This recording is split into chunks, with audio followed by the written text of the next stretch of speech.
ስንቱን አያችሁት? በቅቷችኋል? ስንት ፊልም አይታችኋል? ግን አልረካችሁም። ስንት ድራማ አይታችኋል? ግን መርካት አልተቻለም። ስንት መልክ አይታችኋል አይደል? ፌስቡክና ኢንተርኔት፣ ጉግል፣ እነዚህ ዘመዶቻችሁ እነዚህ እያዩአቸው ማየት ይፈልጋሉ። እንግዲህ የተማሩ ሰዎችም እንደሚሉት ሰዎች ፌስቡክ እና ኢንተርኔትን አይተው እንዳይጠጉ በሚያማልሉ ብርሃናት ተቀምመው የተሰሩ ናቸው። ከ16,000 በላይ ቀለማት ኢንተርኔት ውስጥ አሉ። የሱን አየን አይናችን ለምን አያርፍም ካላችሁኝ እግዚአብሔርን እስኪያይ ድረስ አያርፍም። ሴት የመከረችው ምክር ኃያላን ተሰብስበው የማይቆርጡት ገመድ ነው። የሴት ምክር አይፈታም። ጠማማውን ሲመክሩም የዚያን ያህል ነው ማለት ነው። የሚታጨው ከስላሴ ነው እንጂ ከኢንተርኔት አይታጭም። ይህን በደንብ ማወቅ አለባችሁ ማለት ነው። በየሜዳው የምታጯቸው ሚስት አይሆኑም፣ ነገረኞች ነው የሚሆኑት። ባሎችም እንደዛው ማለት ነው። ከሜዳ አይታጭም። ሚስት የሚታጭ ከእግዚአብሔር ነው። ከእግዚአብሔር ያገኟችኋት ወደ እግዚአብሔር ታደርሳችኋለች። ከእግዚአብሔር ያገኛችሁት ወደ እግዚአብሔር ያደርሳችኋል። ከዓለም ያገኛችሁት ወደ ዓለም ነው የሚወስዳችሁ። ስንት ዓመት የተሰራን ቤት ሰውን እያፈረስን ቤት እየሰራን ስለሆነ ስንት ዓመት የሰራነውን ከተማ አንድ 20 ወጣቶች ይመጡና እሳት ያቃጥሉታል። ሰው አፍርሰን ቤት ሰርተናልና ማለት ነው። ሰው ሲጎሰቁል ዓለም ትጎሰቁላለች። ሰው ሲበራ ዓለም ትበራለች። ሰው ሲሻሻል ዓለም ይሻሻላል። ዓለም ደግሞ ዛሬ ገልብጠዋለች። ሰውን እየገደለች ዕቃ ታሻሽላለች። ዕቃ ተሻሽሏል፣ ሰው ግን ወረደ። ሰው ወደቀ በእውነቱ ማለት ነው። ነፍስ እናቷ ሩቅ አገር እንደሄደባት ልጅ ናት። ነፍስ እናቱ ወጣ ጥላው ሄደች ልጅ ብታታልሉት እያገረሸ ማልቀሱን አይተውም። ነፍስ እንደዚያ ናት። በመጠጥ ብታታልላት እግዚአብሔር ትዝ ሲላት ማንቆረሊናህን ስጠኝ እግዚአብሔርን አምጣልኝ ነው። እናቴን አባቴን አንተ አቡነ ወአንተ እምነ ይላል ቅዱስ ያሬድ። አንተ አባታችን ነህ አንተ እናታችንም ነህ ይላል። እሱ አባታችን እናታችን ስለሆነ ነፍስ እናቷ እንደጠፋቻት ልጅ እንደጠፋችው ልጅ እግዚአብሔርን ካላስገናኘናት ብር ብንሰጣት፣ ምግብ ብንሰጣት፣ ልብስ ብንሰጣት፣ ሹመት ብንሰጣት፣ ሀገር ብንሰጣት፣ ቤት ብንሰራላት በፍጹም የነፍስ ጥያቄ አይመለስም። እግዚአብሔር በተፈጠርክ ጊዜ በሰጠ መልክ ላይ መልክ አትጨምር። አስመስሎ ስለፈጠረ ከዚህ በላይ ምን መልክ ያስፈልግሃል? የውበት መጨረሻ እግዚአብሔር ነው። የመልክ መጨረሻ እግዚአብሔር ነው። የማየት መጨረሻም እግዚአብሔር ነው። ሰው ሀገር ሊያይ ይናፍቃል፣ ዘመድ ሊያይ ይናፍቃል፣ ቤት ሊያይ ይናፍቃል፣ ዕውቀት ሊያይ ይናፍቃል፣ መልአክ ሊያይ ይናፍቃል፣ ሰማይ ሊያይ ይናፍቃል። እግዚአብሔርን ሲያይ ያርፋል ልቡ። ሰው ንጉሥ ነው። ተራ ነገር አይመጥነውም። እንደ እንስሳት ምግብ አይበቃውም። እንደ አራዊት ምግብ አይበቃውም፣ አይመጥነውም። በልቶ ጠጥቶ አንቀላፍቶ ተኝቶ አድሮ መልሶ መሞት የሰው ክብሩ አይደለም። ሰው ንጉሥ ነው። በስመ አብ ወወልድ ወመንፈስ ቅዱስ አሃዱ አምላክ። በስመ አብ ወወልድ ወመንፈስ ቅዱስ አሃዱ አምላክ። በስመ አብ ወወልድ ወመንፈስ ቅዱስ አሃዱ አምላክ። የእግዚአብሔር ቤተሰቦች ሁላችሁ አንድ አምላክ በሚሆን በአብ በወልድ በመንፈስ ቅዱስ ስም እንደምን ዋላችሁ? እንደምን ዋላችሁ? እንደምን ሰነበታችሁ? በቸርነቱና በይቅርታው እስከዚህ ቀን ያደረሰን በስሙም የሰበሰበን ፈጣሪያችን ስሙ የተመሰገነ ይሁን። ሰው ብቻውን ይኖር ዘንድ አግባብ አይደለምና የሚረዳው ሰው እንፍጠርለት፣ ረዳት እንፍጠርለት አለ። ቃሉን የተናገረው እግዚአብሔር ነው። ቃሉን የጻፈልን አባታችን ነቢዩ ሙሴ ነው። ይሄ በኦሪት ዘፍጥረት ላይ የተጻፈው ኃይለ ቃል እግዚአብሔር ሰውን ከፈጠረበት ጊዜ ጀምሮ ቀጥሎ ሊሰራው ያሰበውን የሰው ልጅ ተስፋ ሁሉ አካቶ በውስጡ የያዘ ኃይለ ቃል ነው። ሰው የፍጥረት ራስ ነው። የፍጥረት ራስ ነው። የሰው ራስ ደግሞ እግዚአብሔር ነው። ስለዚህ እግዚአብሔር ሰውን የፍጥረታት ገዢ አድርጎ ፈጠረው። ንግስናውን መጨረሻ በማምጣት ተናገረ። እንግዲህ አስተውሉ። ቤትን ሰርቶ ቤተ መንግስትን አዘጋጅቶ ዙፋን ሰርቶ ዘውድ አዘጋጅቶ በትረ መንግስት ልብሰ መንግስት አዘጋጅቶ ከዚያ በኋላ ከተሰራ ቤተ መንግስት ከተነጠፈ ዙፋን ከተዘጋጀ በትረ መንግስት ከተደራጀ ሰራዊት አግብተው በዙፋን አስቀምጠው በትረ መንግስት አስጨብጠው ልብሰ መንግስት አልብሰው ዘውድ አቀዳጅተው ንጉስን እንዲያኖሩት እግዚአብሔርም ለአዳም ቤተ መንግስት የምትሆንለትን ይችን ዓለም አስቀድሞ ሲያዘጋጅለት ሰነበረ። በኋላ በዕለተ ዓርብ እግዚአብሔር ሰውን አምጥቶ አነገሰው። ሰው ንጉስ ነው፣ ለባርነት አልተፈጠረም። ሰው ጌታ ነው፣ የጸጋ ጌታ፣ የጸጋ ንጉስ ነው፣ የጸጋ አምላክ ነው፣ ገዢ ነው። ስለዚህ ለአዳም ይህ ዓለም ለአዳም የተዘጋጀ ቤተ መንግስት ነው። ሰውን ሊገዛው የሚገባና የሚቻለው ማንም ፍጡር የለም ከፈጣሪው ከእግዚአብሔር በቀር ማለት ነው። ከእግዚአብሔር በቀር ነፃ ፍጡራን ነን፣ ገዢዎች ነን። ንጉስ በሌላው ነግሶ ይኖራል እንጂ በንጉስ ላይ የሚነግስና የሚሰለጥን ህዝብ ወይም ሰራዊት የለም። ይህንን ዓለም ልንገዛው ፈጥሮናል። ይህ ዓለም እንዲሰለጥንብን ግን አላደረገም። ስለዚህ ንጉስ ነን።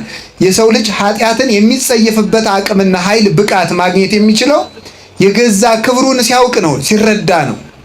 ለእኔ ይህ አይመጥነኝም ወደዚህ አልወርድም ማለት የሚችለው ክብሩን ሲያውቅ ልዕልናውን ሲያውቅ ነው።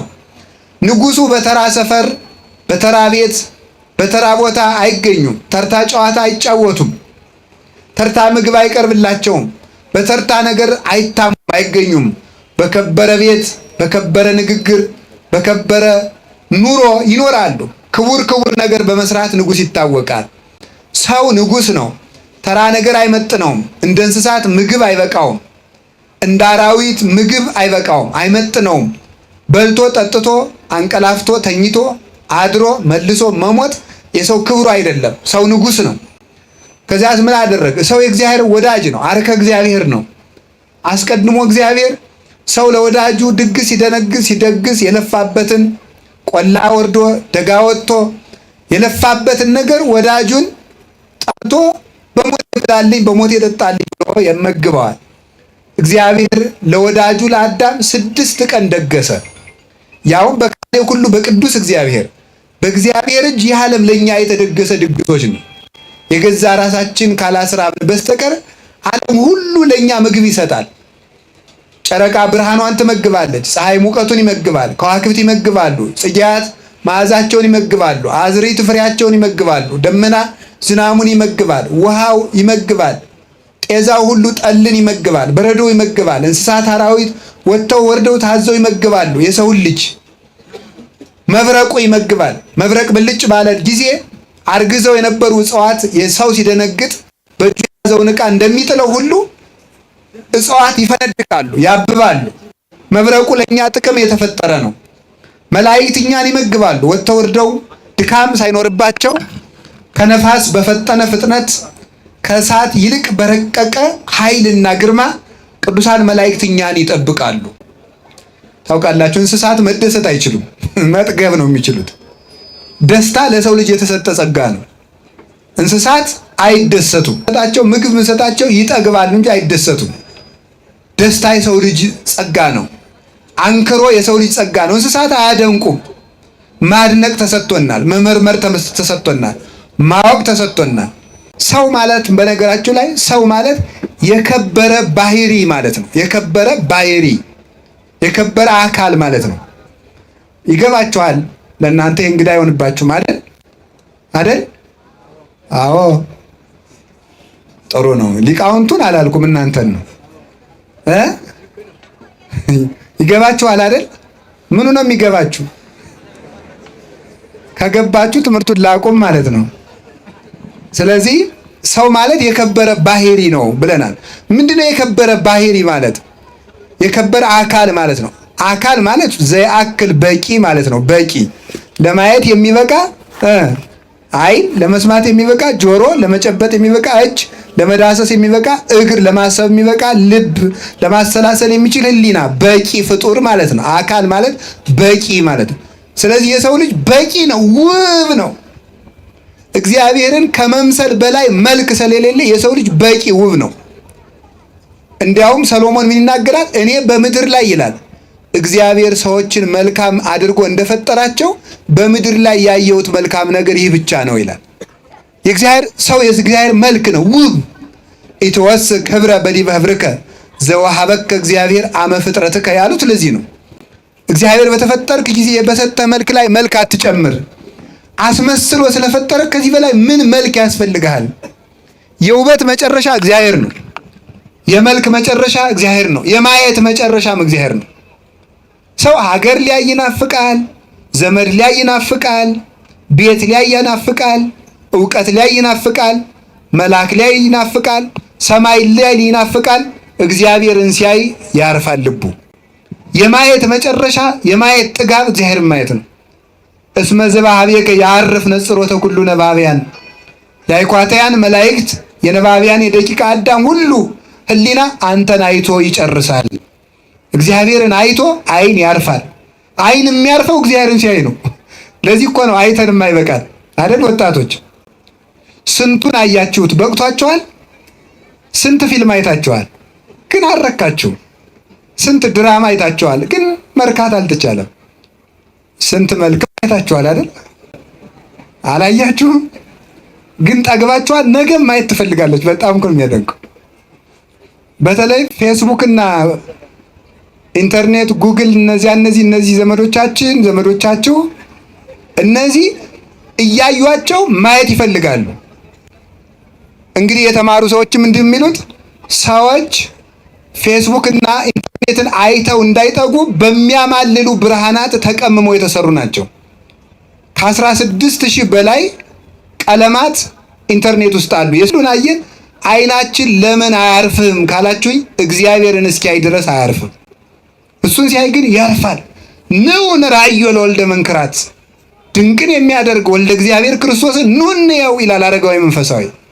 ክርስቶስን ያየን ዕለት አይናችን ያርፋል፣ ይጨርሳል። አልሰማችሁትም እንዴ?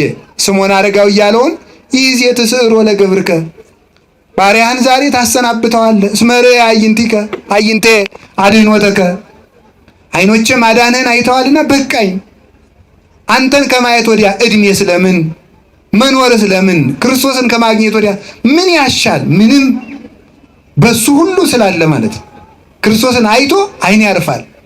ክርስቶስን ሰምቶ ልብ ያርፋል። ክርስቶስን በልታ ነፍስ ትጠግባለች። ይሄ እስኪሆን ድረስ ግን ነፍስ ጉዞዋን አትፈን። ነፍስ እናቷ ሩቅ አገር እንደሄደባት ልጅ ናት።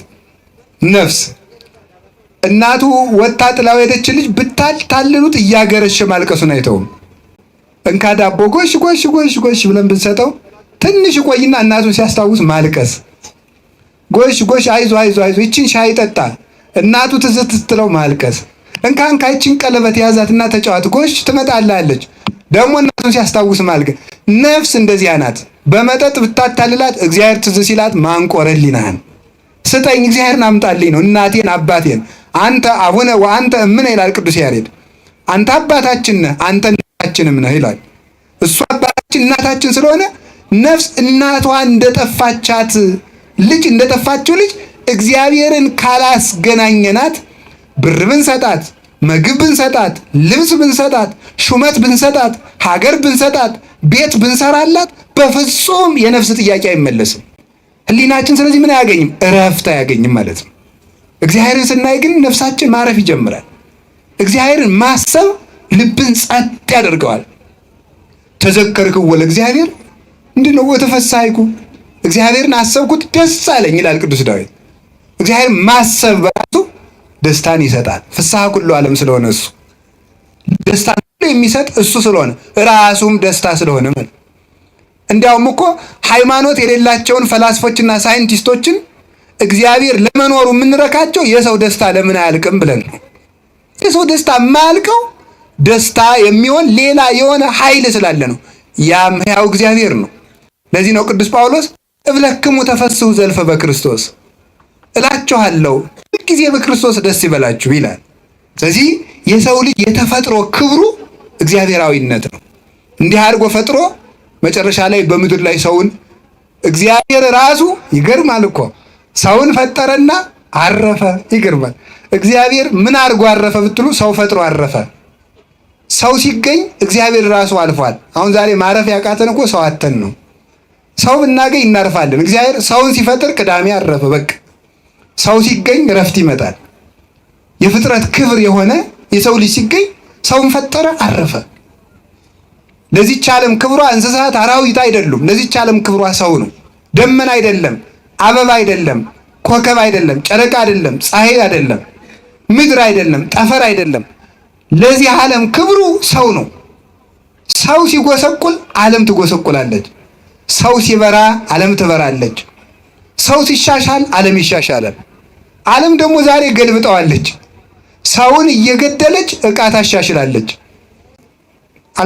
አይገርማችሁ? ቴሌቪዥን እየተሻሻለው ምን ደርሷል? ኮምፒውተር እኔ ስሰማ ነው፣ እውቀት የለኝም በዚህ ጉዳይ። ስሰማ ኮምፒውተር አሉ በጣም ትልቅ 100 ዚንጎ ቆርቆሮ ነበር የሚያህል አሉ ድሮ። እንዴ እኮ ይገርማል እኮ። ሲሻሻል ደግሞ 50 ዚንጎ አክሏል መሰለኝ። ከዛ እያለ አሁን ምን ሆነ? ላፕቶፕ ሆነ። ላፕቶፕ ሆነ። ላፕቶፕ ፓልምቶፕ እያለ መጣ። ከዛ በኋላ ምንድነው? በቃ ፖኬት ቶፕ ሆነ ማለት ነው። ስልክ ሆነ፣ በኪስ ሆነ ማለት ነው። ተሻሽሎ ዕቃ ተሻሽሏል። ሰው ግን ወረደ። ሰው ወደቀ በእውነቱ ማለት ነው። በፈረስ እንሄድ ነበረ፣ መኪና ሰራን። በመኪና እንሄድ ነበር፣ አውሮፕላን ሰራን። አውሮፕላን እየሄድ ነበር፣ ደግሞ የለም ሄሊኮፕተር የሚያስፈልገናል። እንደው በጣራውም በወንዙ ሁሉ የሚያርፍ ማለት ነው ሄሊኮፕተር፣ ያለ ኤርፖርት የሚያርፍ እሱን ሰራን። ነው የለም መንኮራኩር የሚያስፈልግ፣ እስኪ ጨረቃንም ደርሰን እንምጣ ብለዋል አሉ ነው። እኔ አላየሁም። ይሄም ዳር አሁን የማልበቃንም ደግሞ ጁፒተርና ሳተርን ሜርኩሪ ላይ መኖር አለብን ብለን ምዝገባም ጀመርን።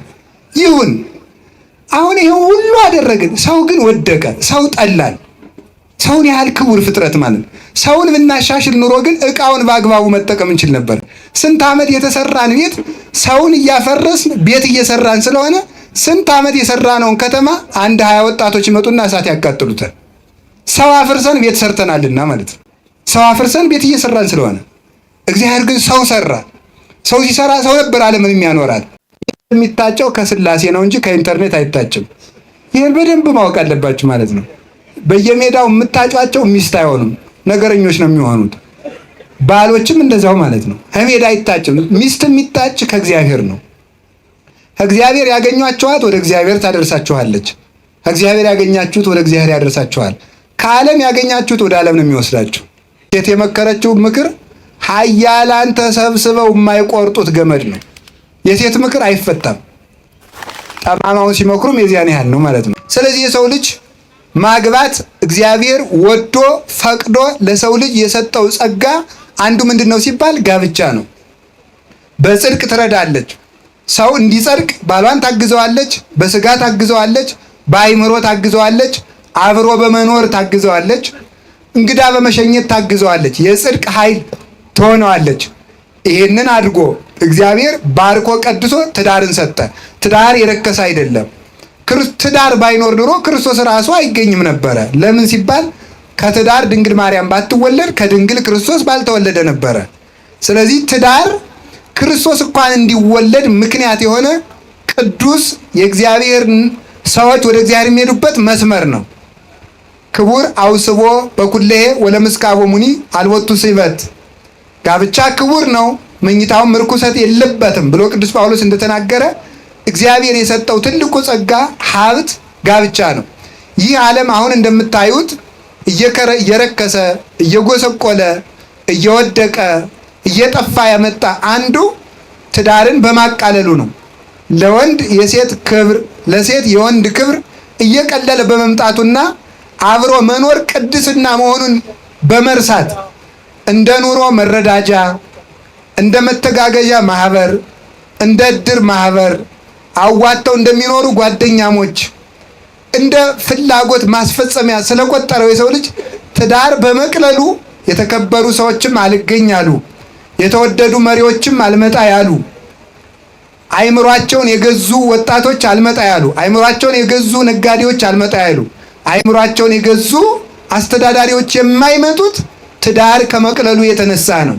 እግዚአብሔር ጋብቻን ቀድሶ ሰጥቷል። ከዚህ ጋብቻ ነው። እንዲያውም እግዚአብሔር ትዳርን ከማክበሩ የተነሳ እስራኤልን በሙሽሪት እግዚአብሔርን በሙሽራ እየተመሰለ ተናግሯል። ወእፍረኪ በጽድቅ ወበርት ወእፍረኪ በምህረት ወበሳይል ወእፍረኪ በሃይማኖት። ትንቢተ ሆሴዕ ምዕራፍ 2 ከቁጥር 19 እስከ 21 ላይ እስራኤል ሆይ እኔ አንቺን በጽድቅና በቅንነት በይቅርታና በቸርነት በሃይማኖት አጭሻለሁ ብሎ ይናገራል። እግዚአብሔር አጭሻለሁ ሲል እግዚአብሔር ራሱን ሙሽራ አድርጎ እስራኤልን ሙሽራ አድርጓት ነው።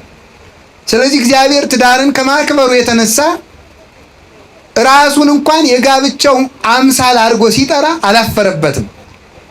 ቤተ እስራኤልን የእግዚአብሔር ሙሽራ አድርጎ የሚያስቀጥላት እሷ ጽድቅና ቅንነት ይኖራታል። እግዚአብሔር ደግሞ ይቅርታና ቸርነትን ማጭ አድርጎ ይሰጣታል። ሃይማኖት ደግሞ መካከል ላይ የሆንና ቤተ እስራኤል የእግዚአብሔር ሙሽራ ሆና ትኖራለች ማለት ነው። ትዳርንም የሚያጸናው እንደዚህ ነው። ቅንነት፣ ጽድቅ፣ የእግዚአብሔር ይቅርታና ቸርነት መሀል ላይ ሃይማኖት ማመን መታመን ያለው እንደሆነ የጸና ትዳር ሆኖ ይቀጥላል።